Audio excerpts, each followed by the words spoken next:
You got it. Whatever it was. The relationship, the job, the milestone.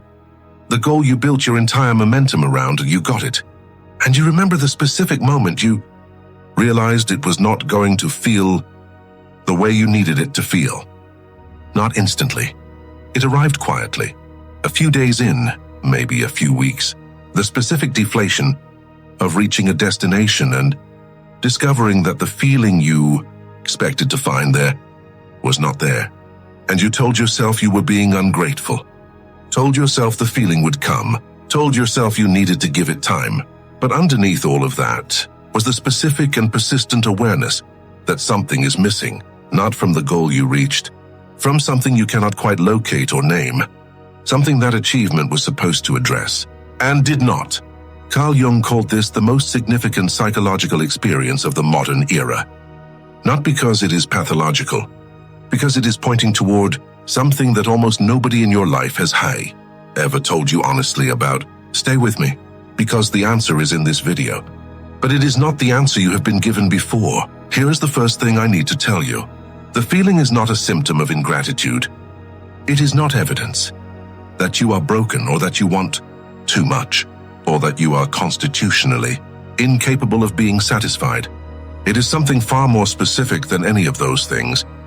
Jung identified what he called the unlived life, the parts of your existence that were never actually inhabited, the desires that were edited out before they could be pursued, the directions you did not go because the direction you chose seemed more achievable or more acceptable or more likely to generate the specific outcome.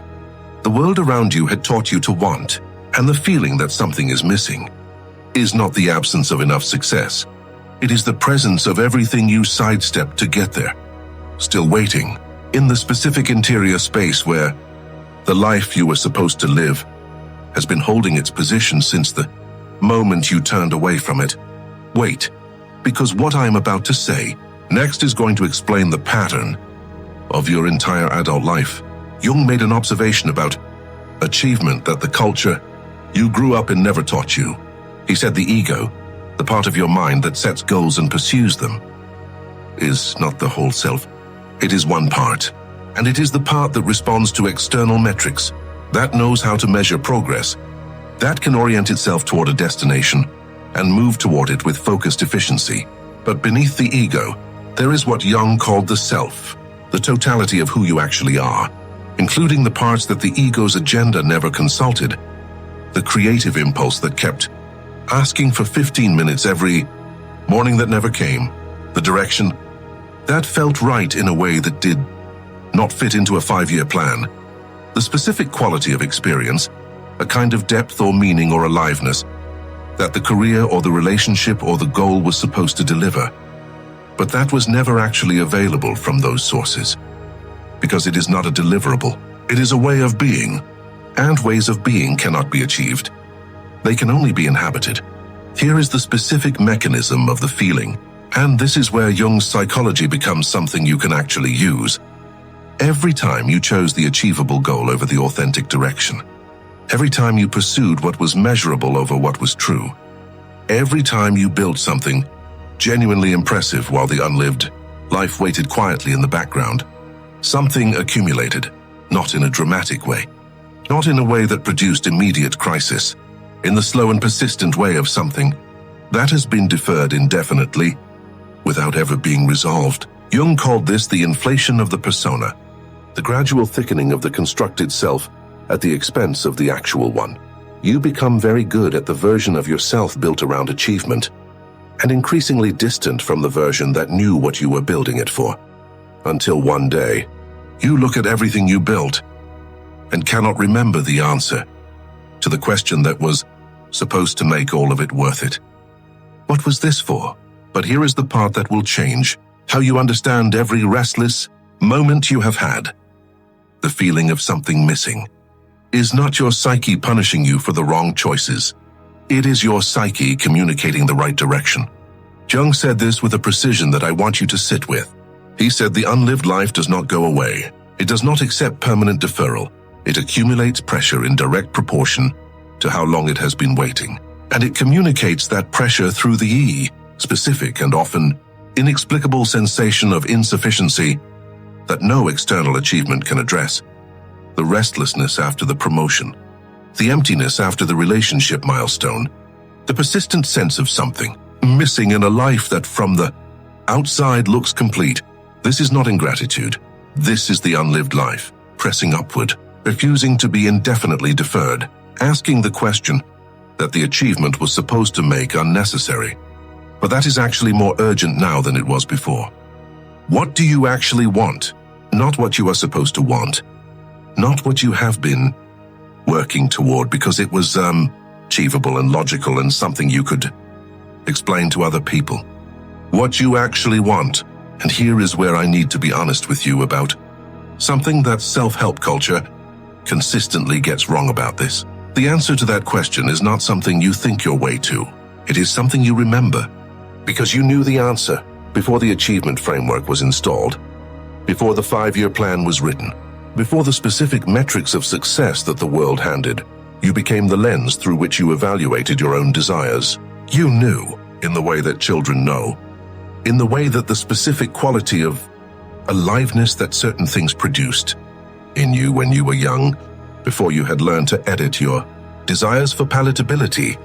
You knew what it felt like when it was present. And you have been comparing everything since against that feeling without fully acknowledging that the comparison was happening. Jung called this the search for the self, not the ego self that achieves and performs and builds impressive structures. The deep self, the totality of who you actually are, the one that has been producing the feeling of something missing every time you went further in the direction of what was achievable and further from what was true. So here is what this actually requires.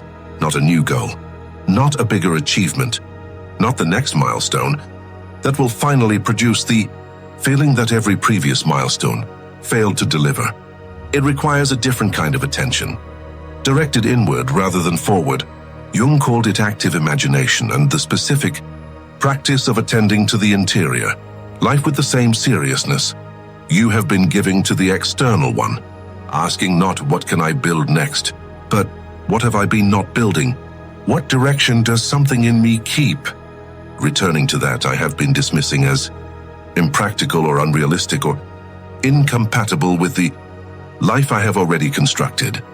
What does aliveness actually feel like for me? Not what produces results. What produces that? The answer to that question is not found in another achievement.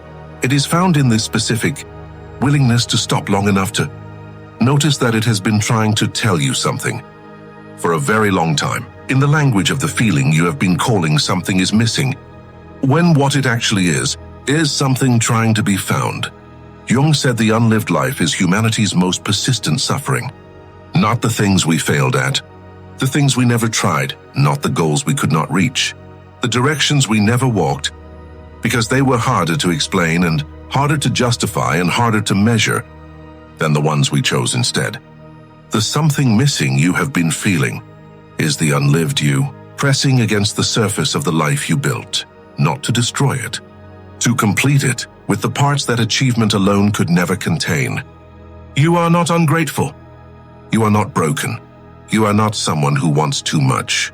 You are someone who has not yet given themselves permission to want the right thing, and the feeling you have been calling something is missing is the most specific and accurate directional signal your interior life has ever sent you. It is time to follow it. If this named the feeling you have been carrying without knowing what to call it, that naming matters more than you know. The feeling is not a flaw. It is a compass. Share this with the person in your life who has everything they were supposed to want and still feels like something essential is absent.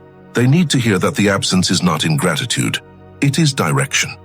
And subscribe because the next video goes deeper into exactly how you begin to follow that direction without dismantling everything you have already built.